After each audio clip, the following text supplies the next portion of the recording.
ကျွန်တော်ရှမ်းရှင်တယ်ခန့်ခန့်တစ်ချက်လောက်ကြည့်တယ်ဝါရှန်ခန့်ခန့်ဆိုရင်ကျွန်တော်တစ်ချက်လောက်ကြည့်ခြင်းနဲ့တဲ့ထောက်ဒီတစုံထောက်ရတဲ့ဘေးကအစုံ1 set တွေကိုထောက်လို့ပြောတယ်မှတ်ပါနော်တဲ့ထောက်ဒီတစုံ三居室一看东干三居室一看东干这套三居室的是吧一看东干把的房子我想看看ကျွန်တော်ကြည့်ကျင်တယ်အခန်း3ခန်းပါတဲ့အိမ်ကိုကျွန်တော်တစ်ချက်လောက်ကြည့်ကျင်တယ်没问题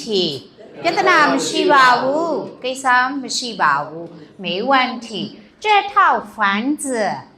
ဒီအိမ်တစ်စုံ套ဆိုတာဗာလဲအစုံ这套房子ဒီအိမ်တစ်စုံတဲ့ဆိုတော့ရဲ့财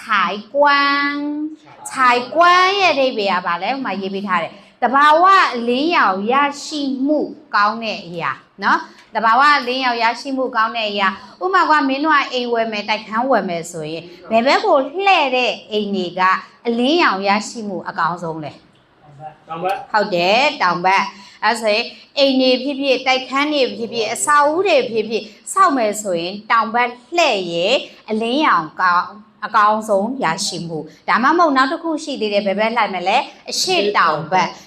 ကိုရရင်မရရင်ရှေ့တောင်ဘက်ကိုလှည့်တဲ့အိမ်တွေเนาะအဲ့ဒါတွေကိုဝယ်တိုက်ခန်းဝယ်မယ်ဆိုရင်လည်းတောင်ဘက်ကိုလှည့်တာဒါမှမဟုတ်ရှေ့တောင်ဘက်ကိုလှည့်တာ